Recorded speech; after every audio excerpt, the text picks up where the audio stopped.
Hey everyone!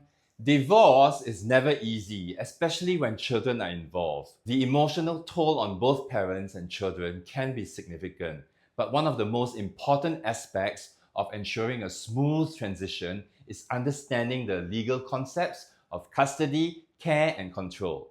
In Singapore, many divorcing couples struggle to differentiate between these terms. Custody refers to the legal right to make major decisions regarding the child's welfare, including education, healthcare, and religion. It does not determine who the child lives with on a daily basis. Care and control, on the other hand, refers to the parent with whom the child primarily lives with and who takes charge of their daily needs and routines. The parent who does not have care and control is usually granted access or visitation rights, which outline the amount of time they can spend with the child. A critical step for divorcing couples who wish to have an amicable and uncontested divorce, that means no fighting in court, is to agree on joint custody. Joint custody ensures that both parents remain involved in the child's upbringing, even after separation. This benefits the child greatly as they continue to receive emotional, financial, and psychological support from both parents. It also fosters cooperation between the parents and reduces future conflicts, as both have an equal say in major life decisions concerning the child. The Singapore courts favour joint custody unless there are compelling reasons, such as abuse or neglect, that would make it unsuitable.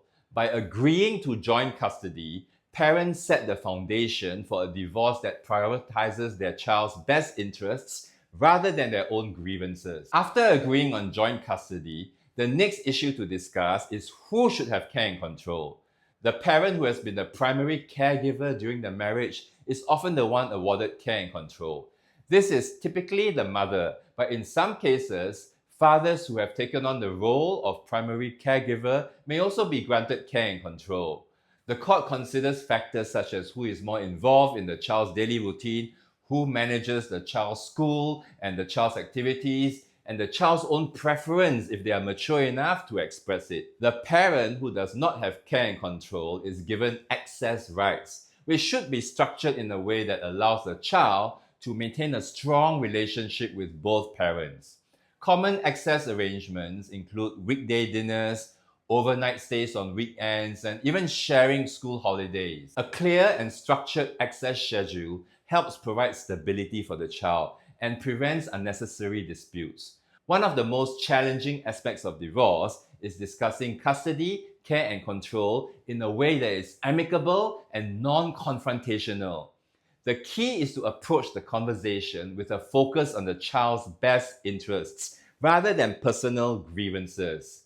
Using calm and neutral language can prevent unnecessary conflicts.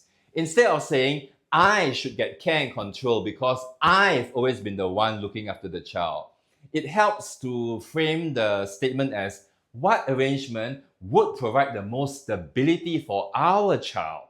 Setting clear expectations early is also essential. Parents should discuss important matters such as school arrangements, healthcare decisions, and holiday schedules as soon as possible. Writing down agreements can help ensure clarity and prevent misunderstandings later on. If discussions become too difficult, mediation services can be useful in helping both parents reach a fair and balanced decision. Once parents have agreed on custody and care arrangements, the next important step is to communicate these decisions to their child. This conversation should be planned carefully, preferably with both parents present, to reassure the child that they are still loved and supported. The language used should be simple and age appropriate. Younger children need reassurance that they will continue to see both parents, while older children may require more details about how their daily routines will be affected. Having both parents present when you break the news shows unity and reassures the child that both parents are still there for them. For example, you could say something like, Mommy and Daddy have made some decisions about how we'll take care of you together. We both love you, and you'll always have both of us in your life. Keep explanations age appropriate. For young children under the age of 7, use simple, clear words. For example, we will live in different houses, but you will see both of us all the time. For older children between the ages of 8 to 12, acknowledge their feelings. You could say something like, "We know this is a big change, but we will do our best to make things easy for you." For teenagers, encourage open communication. For example, you could say something like, "If you have any concerns, you can always talk to either of us." It is crucial to emphasize that the divorce is not the child's fault, as many children struggle with feelings of guilt when their parents separate. For example, you could say something like, "Nothing you did caused this. Mommy and daddy are making this decision because it's what's best for our family." Parents should also focus on what will remain the same to reduce anxiety. For example, you can say something like, "You'll still go to the same school, have the same friends, and do your usual activities." If there are changes, provide details to reduce anxiety. You could say something like, "On weekdays, you'll be with mommy, and on weekends, you'll stay with daddy. We'll make sure you have everything you need in both houses."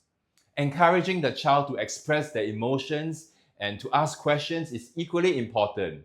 They may feel confused, sad, or even angry, and allowing them to share their feelings without judgment can help them adjust to the new reality more smoothly. Reassure them by saying, "It's okay to feel sad or worried. We are here to listen." If the child then asks, "Why can't we all live together?" a response would be, "Mommy and daddy need to live in different homes, but we will always be your parents and love you in the same way." To make the transition easier, it is vital to maintain stability and routine. Children thrive when they know what to expect, so keeping daily schedules consistent will help them feel more secure. If possible, both parents should continue participating in activities the child enjoys, such as bedtime stories or weekend outings. It is also essential to avoid speaking negatively about the other parent in front of the child, as this can create unnecessary stress and feelings of loyalty conflict. Instead, reinforcing the idea that both parents love and support the child will help them adapt better. If the child will be splitting time between two homes, ensuring that they have a comfortable and familiar space in both places can help ease the transition. Open communication is key, and children should always feel that they can approach either parent with any concerns. A successful co-parenting relationship depends on mutual respect and cooperation. Parents should communicate directly with each other instead of using the child as a messenger. Using polite and neutral language when discussing child-related matters can prevent unnecessary conflict and arguments. If schedules need to be adjusted, flexibility is important. Life is unpredictable, and being willing to accommodate changes when necessary will help maintain a positive co-parenting dynamic. Keeping a shared calendar or using a parenting app to track important dates and visitation schedules can help both parents stay organized. These small but significant steps can help ensure that the child continues to have a loving and supportive environment despite the divorce.